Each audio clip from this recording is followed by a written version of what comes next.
اور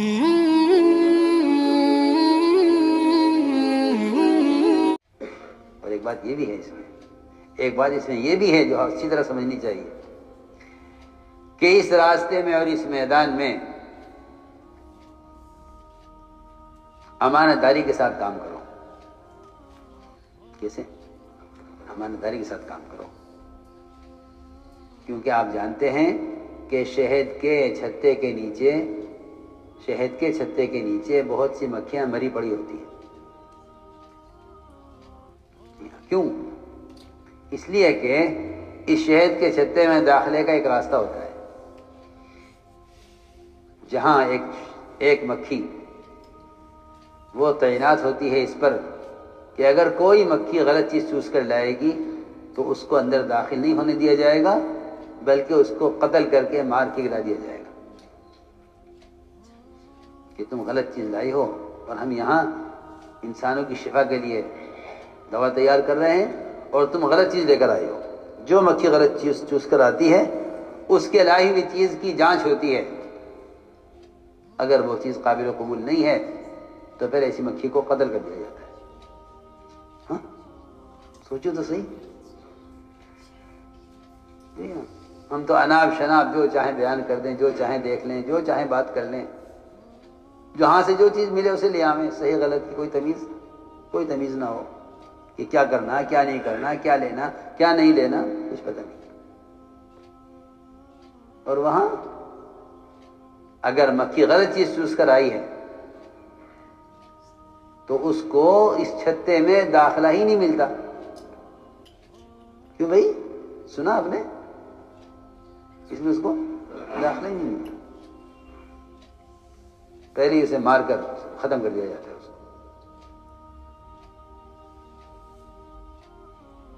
تو میں نے عرض کیا کہ اس عمل میں داخل ہونے والوں کی دو قسمیں ہیں۔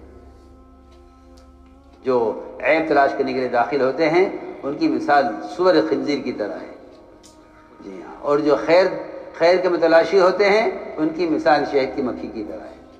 وہ انسانوں کی بھلائی اور انسانوں کی صحت اور انسانوں کی شفا چاہتے ہیں، پھر اللہ تعالیٰ ان کو وحی کرتے ہیں ایسے لوگوں کو کہ تمہیں کہاں کہاں سے رس چوسنا ہے، کون کون سے درخت سے، کون کون سے پھل سے، کون کون سے پھولوں سے، وہ لا کر شہد تیار کرتے ہیں، اور اس میں اللہ نے فرما دیا ہے شفاء للناس۔ تو میں نے عرض کی ہے ایک بات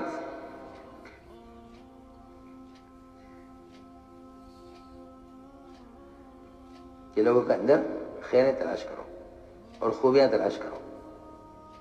ایک مسلمان کا مقام بیت اللہ سے اونچا ہے، صحیح حدیث ہے۔ آپ نے بیت اللہ کو دیکھا اور قسم کھا کر کہا کہ تیری خوشبو کتنی عمدہ ہے اور تیری تعظیم واجب ہے، لیکن میں تجھ سے کہتا ہوں کہ ایک مسلمان کا مقام تجھ سے زیادہ ہے، ایک مسلمان کا مقام تجھ سے زیادہ ہے۔ اس لیے میرے دوستو عزیزوں، یہ ہے آپس کی اجتماعیت کے اسباب۔ اس لیے فرمایا کہ لوگوں کی خوبیاں دیکھو، خرابیاں نہیں۔ ایک جنازہ لایا گیا نماز کے لیے، حضور اکرم صلی اللہ علیہ وسلم کو اطلاع کر دی کسی نے کہ جنازہ آیا ہے، چلو نماز پڑھاتا ہوں۔ آپ تشریف لائے، لیکن جنازہ وہ اتنے برے آدمی کا تھا جو اپنی برائی میں مشہور تھا۔ اتنا برا آدمی تھا کہ عمر رضی اللہ تعالیٰ عنہ کو یہ بات گوارا نہیں تھی کہ آپ اس کی نماز پڑھائیں۔ عمر نے عرض کیا رسول اللہ آپ اس کی نماز پر مت آئیے، یہ آدمی اچھا آدمی نہیں ہے، ہم میں سے کوئی اس کی نماز پڑھا کے دفن کر دے گا اس کو، آپ اس کی نماز نہ پڑھائیے۔ آ کر عمر رضی اللہ تعالیٰ نے آپ کو سامنے سے آ کر روک دیا۔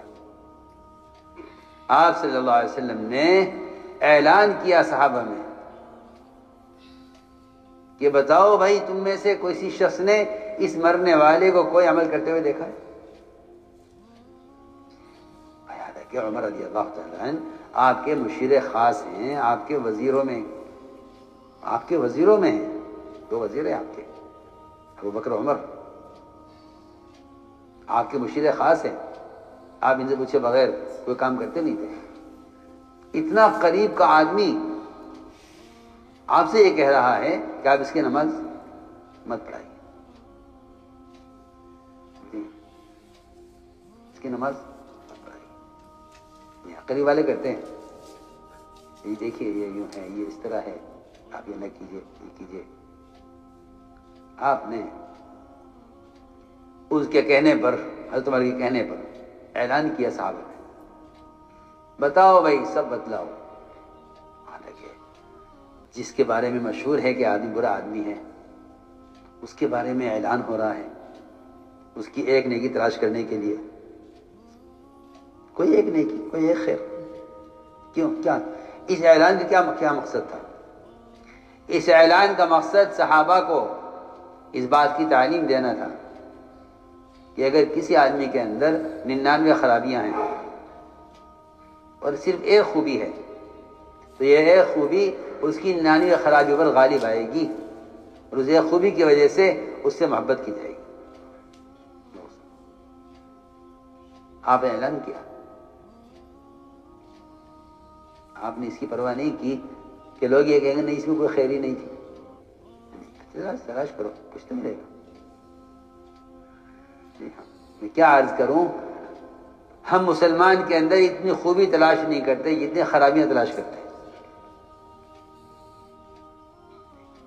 اور آپ نے اعلان کیا صحابہ بتاؤ بھائی تم میں سے کس نے اس مرنے والے کو کوئی عمل کرتے دیکھا ہے؟ ایک صحابی کھڑے عرض کیا ہاں یا رسول اللہ اس مرنے والے نے صرف ایک مرتبہ اللہ کے راستے میں ایک رات پہرا دیا ہے. دیکھیں یہ کوئی تہجد کا تلاوت کا بیان کا خطاب کا کسی میدان میں قتال کا کوئی عمل نہیں ہے. ایک انتظامی لائن کی چیز ہے کہ پہرا دیا ہے ایک رات. آپ نے فرمایا جو آنکھ اللہ کے راستے میں پہرا دینے میں جاگی ہو ایک مرتبہ بھی وہ کبھی جہنم کی آگ نہیں دیکھے گی. کتنی بڑی فضیلت ہے کتنی بڑی فضیلت ہے. جو آنکھ اللہ کے راستے میں پہرا دینے میں جاگی ہے جہنم کی آگ کبھی نہیں دیکھے گی. حضور اکرم صلی اللہ علیہ وسلم نے یہ فضیلت بیان کی. فرمایا عمر پیچھے ہٹ جاؤ عمر پیچھے ہٹ جاؤ تمہیں کوئی حق نہیں ہے اس کا کہ تم لوگوں کے اعمال کے بارے میں سوال کرو. ہاں یہ پوچھ سکتے ہو کہ جنازہ مشرک کا ہے یا مومن کا ہے بس. اللہ مجھے معاف فرمائے اس زمانے میں ایسی گندی ذہنیت اور گندی سیاست ہے کہ مسلمان کے جنازے مسلمان کے پاس جانے میں سوچتا ہے کبھی کیا خیال ہے ہم جائیں یا نہ جائیں ان کے پاس. جی ہماری پارٹی میں نہیں ہے. لوگ کہیں گے آپ یہاں کیوں آ گئے. اگر ایک ایسا بدکار آدمی جو اپنی برائی میں مشہور ہو حضور اکرم صلی اللہ علیہ وسلم خود جنازہ پڑھا رہے ہیں تمہارے کو پیچھے ہٹا کر بتاؤ سوچو. نعوذ باللہ کیا اس زمانے میں کوئی مسلمان آپ سے افضل ہو سکتا ہے؟ اگر سارے کے سارے مسلمان بھی ابوبکر صدیق جیسے ہو جائیں تو ایک ادنا نبی کے قریب نہیں پہنچ سکتے.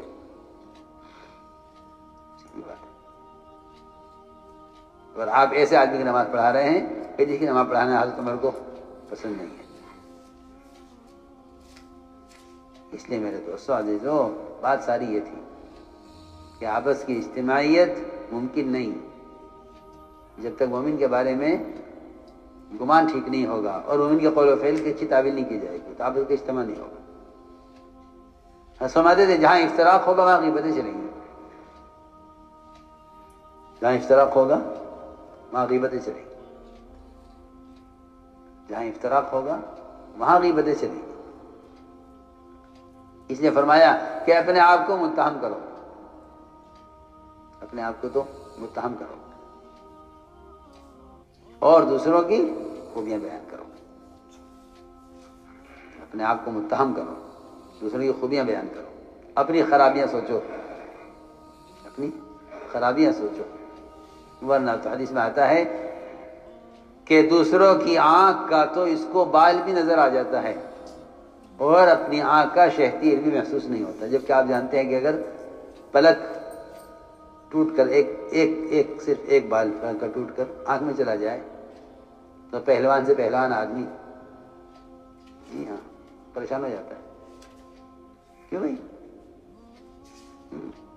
آنکھ پانی بہاوے گی، آنکھ میں تکلیف ہوگی، آنکھ سرخ ہو جائے گی، جب تک یہ آنکھ کا بال نکل نہیں جائے گا نا.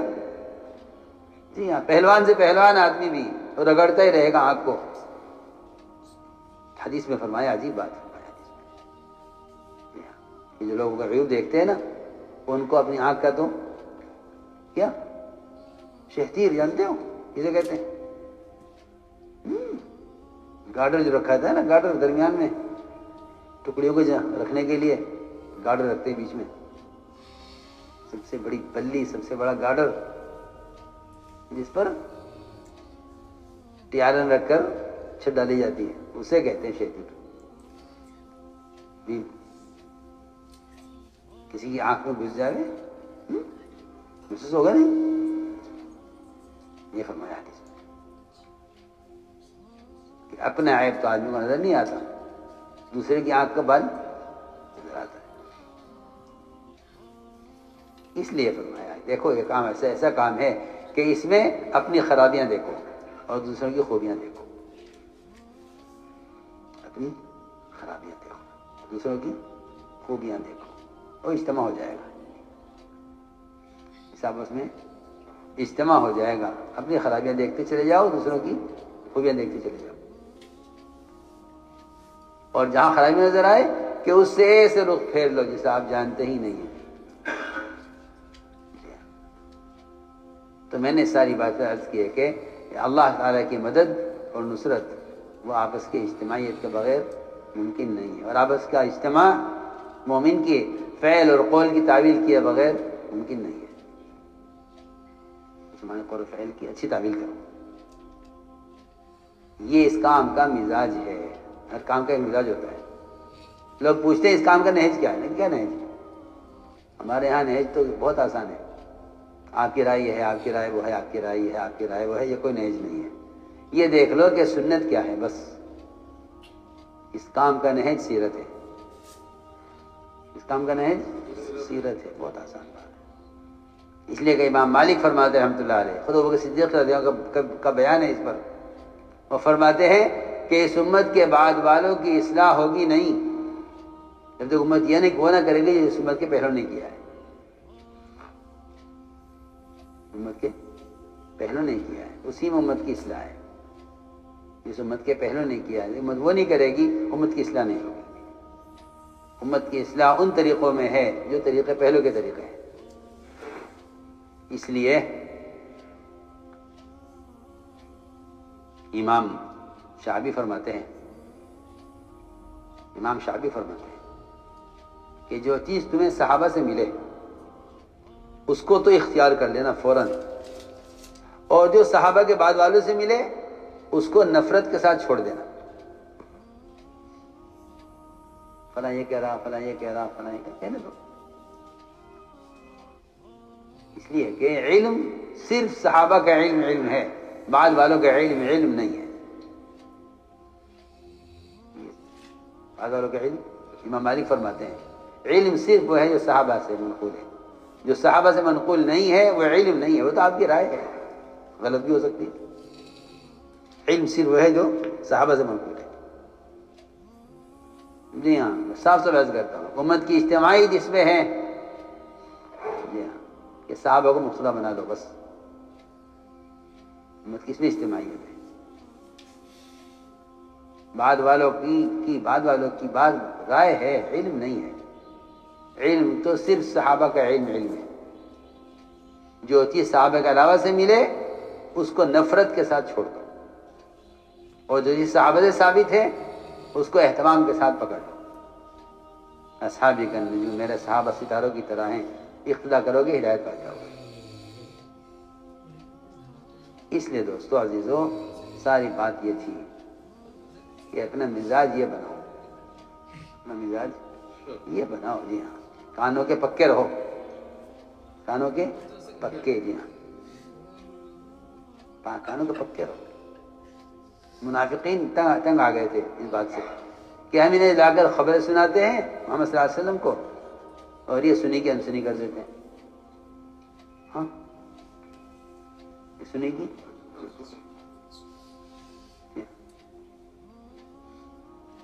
سنی کی انسنی کر دیتے ہیں. سنتے ہی نہیں ہے کیا؟ سنتے ہی نہیں.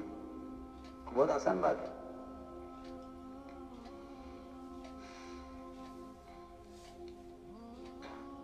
ایک صاحب نے آ کر خبر دی کہ جی فلاں نے یوں کیا ہے. آپ نے سنا؟ ہم نے کہا نہیں، ہم نے تو نہیں سنا. کہنے لگا آپ کو فرصت ہی نہیں ہے. تو ہم نے کہا کہ آپ کو کیوں فرصت ہے؟ آپ مشغول رہتے. ہاں ایسا نے کہا کہ فلاں صاحب نے یوں کہا ہے. میں نے کہا ہم نے تو نہیں سنا. کہنے لگا آپ کو تو فرصت ہی نہیں ہے. میں نے کہا آپ کو کیوں فرصت ہے؟